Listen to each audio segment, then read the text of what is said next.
Começa agora. Aedas no ar.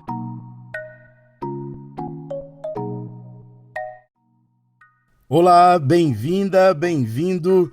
Boa noite para você que nos ouve pelo rádio, você que está em casa, voltando ou indo para o trabalho, ou ainda você que nos ouve a qualquer hora pelas plataformas digitais. Por aqui, Lucas Jerônimo, e começa agora o nosso espaço de informação segura sobre o processo de reparação de danos do rompimento da barragem da Vale, em Brumadinho.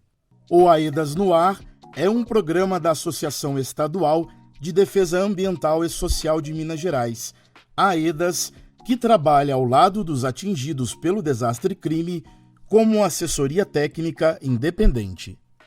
O desastre-crime causado pela mineradora Vale terminou com a vida de 272 pessoas, 3 joias ainda não encontradas, e atingiu a vida na bacia do Rio Paraupeba e Lago Três Marias. Temos vários programas que registram parte importante dessa história desde o rompimento até aqui e que estão disponíveis no Spotify e no YouTube da AEDAS. Ao longo das últimas semanas, falamos bastante aqui sobre a entidade gestora que será responsável por gerir parte dos recursos previstos no anexo 1.1 do Acordo Judicial entre a Vale e o Estado de Minas Gerais.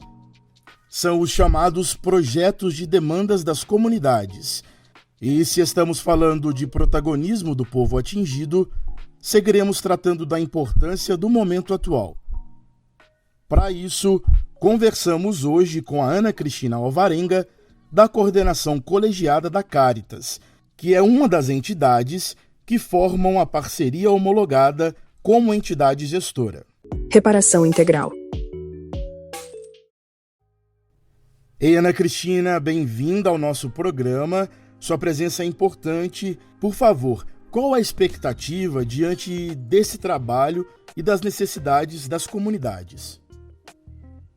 Eu acho que é importante, reforçar, acho que é importante dizer, da grande expectativa, mas também da grande alegria que que está sendo para nós todas, poder receber esse grande desafio que é essa execução desse anexo 1.1, que é um grande sonho, do território, um grande sonho da bacia e uma ação inédita, no Brasil, quem sabe no mundo, de uma atuação tão grande, tão robusta, mas que ela responde verdadeiramente à missão da Cáritas, que é a tentativa, que é a busca da construção da sociedade do bem viver, junto às pessoas em situação mesmo de vulnerabilidade, em situação de afetamento, de afetação, em situação de perda de seus direitos, Então essa é a nossa missão e a gente tem a alegria de poder cumprir essa missão junto a esse povo. Qual a experiência da Cáritas na atuação junto às pessoas atingidas pela mineração em Minas Gerais? Em relação à atuação nossa com pessoas atingidas, afetadas aí pelos grandes empreendimentos minerários, já atuamos durante anos no território de Conceição do Mato Dentro, com grupos a partir de implementação de projetos culturais, produtivos, de projetos de fortalecimento de grupo de mulheres, de jovens, nesse território afetado, atingido aí pela mineração, onde ainda atuamos como assessoria técnica independente, assessorando 2 comunidades atingidas pela mineração naquele território. Ainda como assessoria técnica independente, como a TI, somos aí a primeira instituição a atuar nesse escopo no território de Mariana, o território afetado, atingido pelo rompimento da barragem em 2015. Ainda dentro dessa atuação, nesse escopo de atuação com atingidos pela mineração ou atingidos por crimes socioambientais, estivemos junto à Arquidiocese de Belo Horizonte, no território de Brumadinho, logo após o rompimento, em apoio humanitário inicialmente, mas também em apoio metodológico para a implementação dos projetos, também no mesmo formato que atuamos em Conceição do Mato Dentro, de implementação de projetos culturais, produtivos, socioambientais, e enfim, uma atuação de apoio à igreja naquele território. Como a entidade gestora tem se organizado desde a escolha pelas instituições de justiça em março? Então, desde o resultado, né, desde a publicação do resultado em março de 2023, no início desse ano, a Caritas, né, junto com a parceira, vem atuando dentro dos limites possíveis, né, até a homologação judicial, né, até a formalização e oficialização da homologação, né. Esse período, né, então de março até agora, foi um período de muito estudo, de muito aprofundamento, né, de diálogos com as instituições de justiça, de diálogo com as próprias ATIs, nesse intuito de nos aproximar e nos aprofundar no contexto do território. Foi um período também de construção, né, de caminhos metodológicos possíveis, né, de acordo com o contexto do território, para construir de fato um processo participativo junto com as comunidades agora no período de 90 dias. Quais os próximos passos que a entidade gestora deve realizar agora que foi homologada? A partir, né, do acúmulo que já se tem, né, junto às pessoas atingidas via ATI, via outros processos organizativos que as pessoas construíram durante esses anos, a ideia é que a gente construa, né, um processo robusto, né, a partir de metodologias participativas na construção, na apresentação mais aprofundada da proposta prévia, né, na validação dessa proposta prévia, ou na verdade, na readequação, se necessário, da proposta prévia, e por fim na validação para finalmente iniciar o processo, né, de 2 anos aí desse início, né, de execução do anexo 1.1. Ana Cristina, e como a entidade gestora incorporou as contribuições das pessoas atingidas na proposta prévia que será apresentada?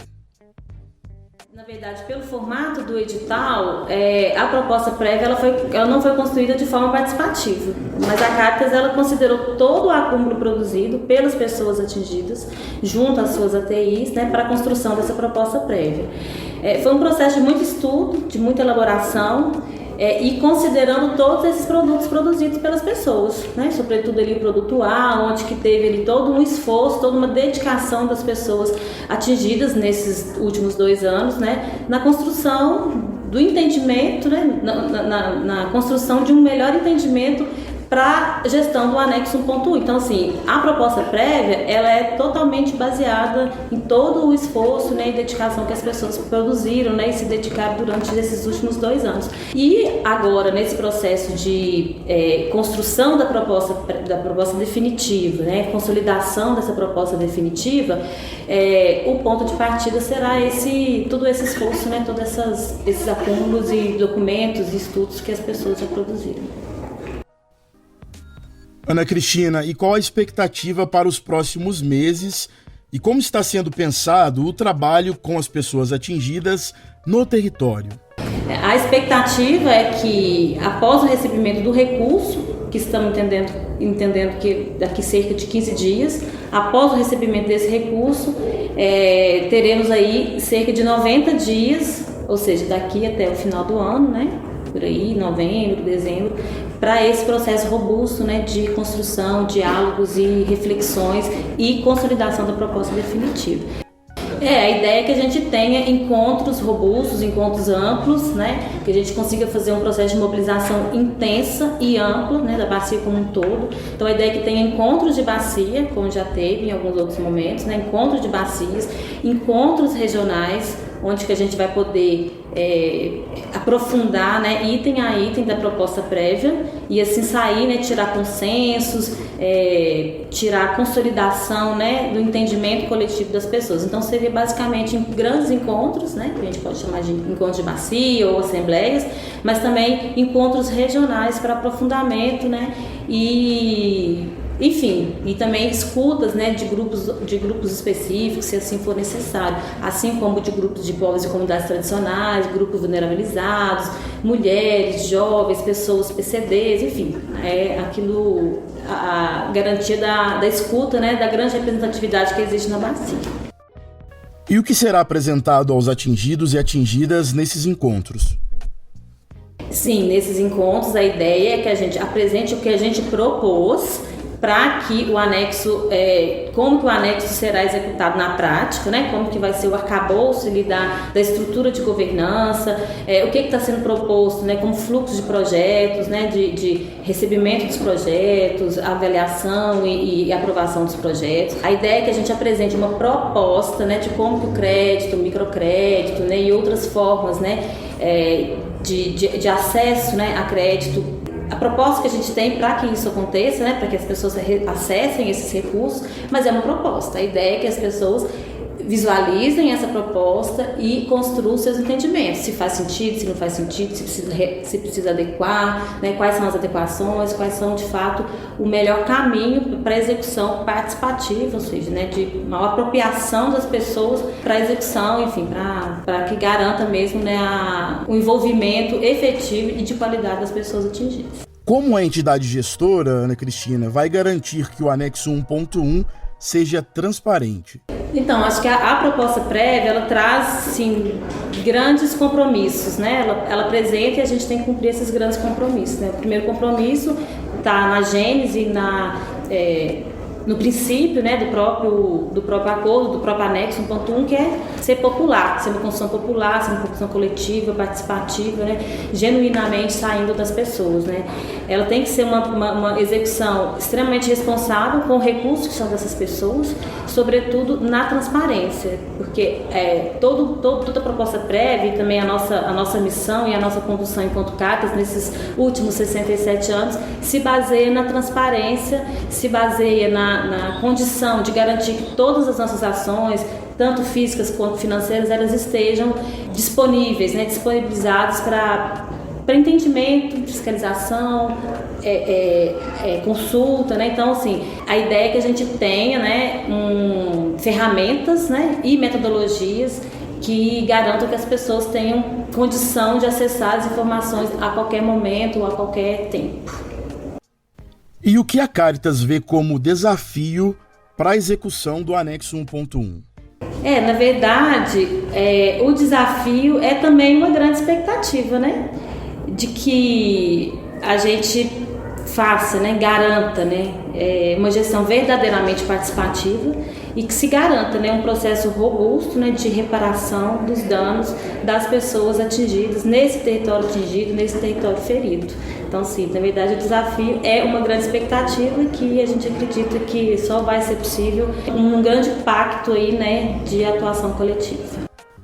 Obrigado pela prosa, pelas informações e continuaremos sempre em contato com vocês da Caritas, como das outras organizações que serão parte desta gestão do anexo 1.1. E quero te dizer que a entrevista com a Ana Cristina, da Caritas, lembrando que a Caritas é uma das entidades da parceria que será a entidade gestora no anexo 1.1, essa entrevista está disponível em vídeo no nosso canal no YouTube.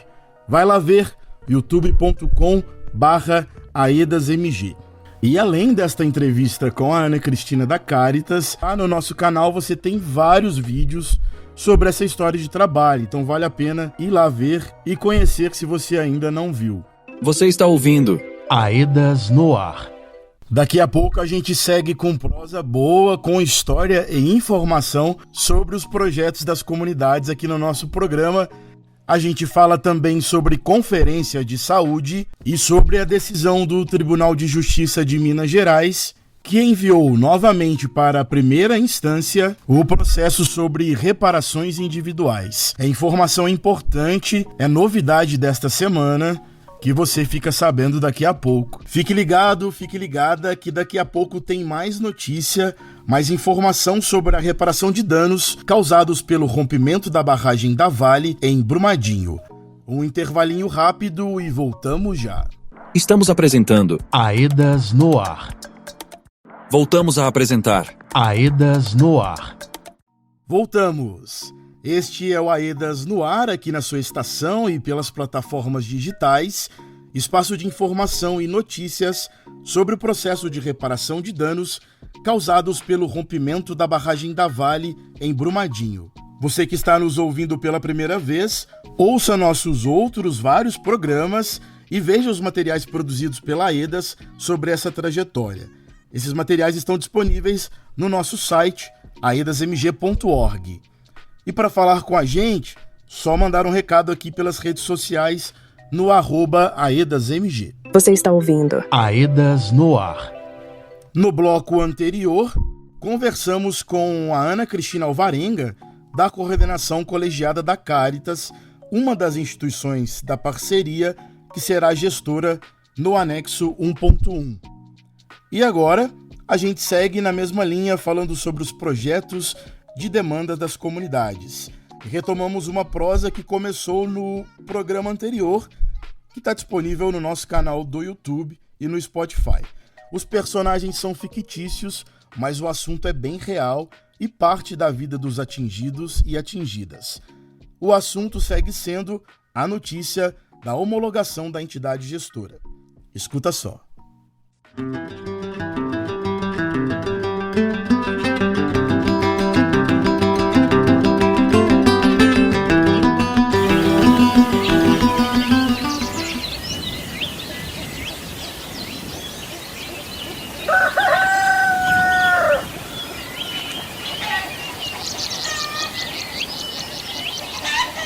Capítulo 2. Como as pessoas atingidas decidem sobre os projetos de demandas das comunidades. Na volta para casa, Dona Joaninha e Margarida conversam. Dona Joaninha, e essa tal de governança popular que todo mundo tá falando? A que vai comandar o anexo 1.1, a senhora já entendeu? Margarida, menina, esse trem é fácil. O nome é que é diferente mesmo. Mas pensa assim, ó. A gente não faz parte de uma associação lá do bairro? Participa das decisões, presta conta do dinheiro que tem no caixa. Pois então, minha filha, a governança popular é assim, com várias representações e funções. Tem que ter fiscalização, votação, para todo mundo poder decidir coletivamente. Ah, entendi. Isso significa que todas as pessoas atingidas da bacia do Paropeba e do Lago de Três Marias é que vão pensar sobre as regras que tem que ter, né? Mas essa entidade gestora... Então, minha filha Margarida, ó pra você ver, o nome já diz. Vai ser a organização que fará a gestão do dinheiro do anexo 1.1. Mas sempre em diálogo e com transparência. É isso que a gente precisa ficar atento, ficar de olho, vigiar, minha filha. Participando sempre. Essas participações suas estão deixando você esperta, né, Dona Joaninha? Precisamos ficar atentas sim, porque esse anexo foi uma vitória nossa. Agora mais cedo, na roda de diálogo, a gente lembrou como foi os outros anexos desse acordo. Esse anexo 1.1 não é para ficar lucro de poucos, é para reparar os danos que sofremos com a distribuição justa. Pois não é? E com participação de todo mundo. Lembra dos seminários temáticos de mulheres, Dona Joaninha? Ih, lembro demais. Foi lá em março de 2022. Tem várias comunidades. Eu participei. Você participou também, menina? Então, eu participei. A senhora vai lembrar que lá a gente discutiu a importância de nós mulheres estarmos atentas e organizadas para participar e ter representação nessa governança popular. E nem só participar não, viu? Tem que ter projetos nossos também. É tão difícil a gente conseguir projetos só de mulher, né, minha filha? Lembra lá na associação? Que o povo já ia decidindo tudo e a gente ficava pra depois. Sempre pra depois as mulheres. Eu me lembro, Dona Joaninha. E teve também outros espaços que a gente discutiu isso, você não lembra não? A governança popular precisa garantir a participação para as mulheres, para os familiares de vítima fatal, os povos e comunidades tradicionais e para as pessoas negras, né não?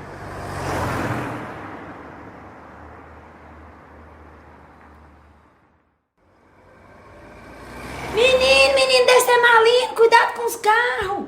A mãe dele foi trabalhar, Margarida.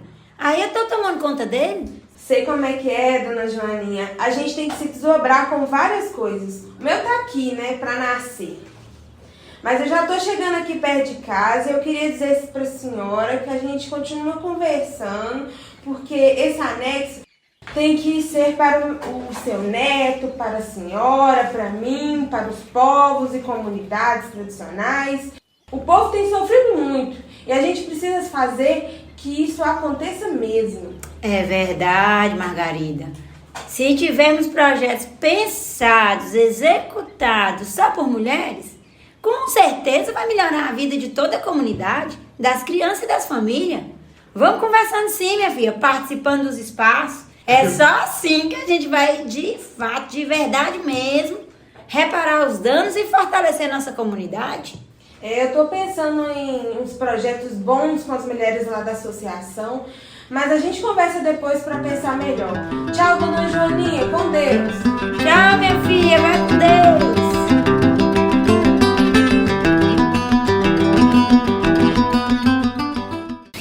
Essa prosa inteira, inclusive com ilustrações dos personagens, tá na mais recente edição do jornal Vozes do Paraupeba, disponível no nosso site, na versão digital, aedasmg.org, nas redes sociais, pelo @aedasmg. Mas se você quer continuar ouvindo, tem também. Vai lá em youtube.com/aedasmg e no Spotify, no canal aedasmg, e os 4 capítulos estão lá.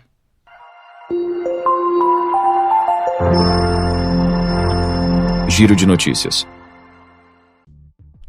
Processo que discute reparações individuais volta para a primeira instância.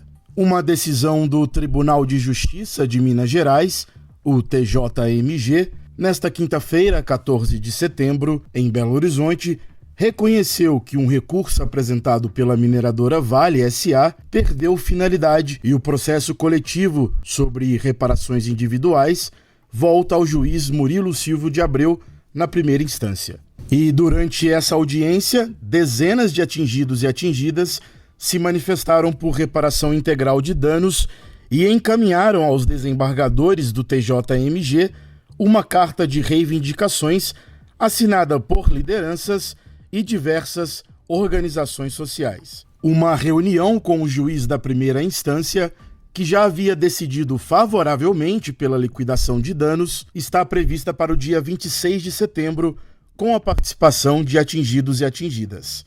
É importante e fundamental na caminhada em busca da reparação integral, como avalia Bruno Kassabian, coordenador da equipe de diretrizes de reparação integral da AEDAS. Então, hoje a gente veio acompanhar e os atingidos vieram fazer a luta e fazer a sua voz ser ouvida, porque estava tendo uma sessão de julgamento que poderia decidir sobre a forma como vai ser a reparação dos danos individuais da população atingida. Então, estava em pauta o que a gente já vem falando há muito tempo, que é a liquidação coletiva dos danos individuais, que é a solução que os atingidos construíram com o apoio das suas assessorias e também com o apoio das instituições de justiça, a solução para ter uma reparação justa, uma indenização justa daquilo que é individual de cada atingido. Essa é a forma que a gente tem de somar força a todo mundo, produzir prova, identificar os atingidos e obter valores justos. E aí hoje o tribunal deu a decisão que a gente estava esperando, que não resolve a questão, mas reconhece que essa questão tem que ser decidida pelo Dr. Murilo na primeira instância.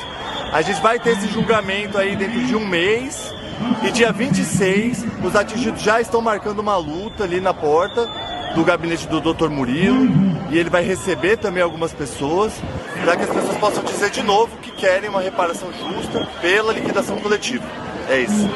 Em um dos trechos da carta dos atingidos, eles destacam que, abre aspas, perto de completar 5 anos do processo judicial de reparação, muito pouco foi efetivamente alcançado, sobretudo em termos de reparação individual. A esperança ainda persiste. Ocorre que a anulação da decisão de 14 de março de 2023 reacende um sentimento de desconfiança do Poder Judiciário, em virtude da incerteza quanto ao avanço do processo coletivo e a segurança jurídica das decisões favoráveis a nós, os atingidos, bem como pela morosidade na prestação jurisdicional de um resultado prático e eficaz, prolongando nossa situação de angústia e vulnerabilidade, fazendo o assunto permanecer indefinidamente em debate.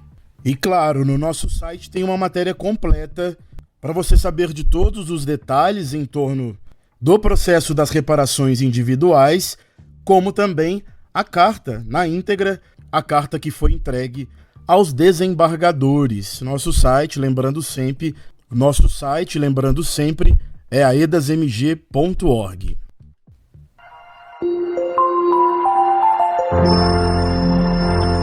Giro de notícias. Resolução final da 17ª Conferência Nacional é divulgada pelo Conselho Nacional de Saúde. As Conferências Nacionais de Saúde são encontros democráticos e participativos que ocorrem em todo o território brasileiro com o propósito de debater e sugerir aprimoramentos para o Sistema Único de Saúde, o SUS. Antes da etapa nacional, são realizadas as conferências municipais e conferências livres, conhecidas como etapas locais. Entre os dias 2 e 5 de julho deste ano, a cidade de Brasília, no Distrito Federal, sediou a etapa nacional da 17ª Conferência de Saúde, um evento que envolveu 2 milhões de indivíduos ao longo de todas suas etapas. Nessa edição, de acordo com o Conselho Nacional de Saúde, foram 373 delegados eleitos que apontaram 245 diretrizes e 1.198 propostas no seu relatório final. E entre as propostas e moções aprovadas, algumas estão relacionadas à luta das pessoas atingidas por barragens, estão apontadas no documento, essa resolução final da Conferência Nacional de Saúde, que você pode acessar na íntegra no nosso site, uma matéria que está disponível para você lá, aedasmg.org.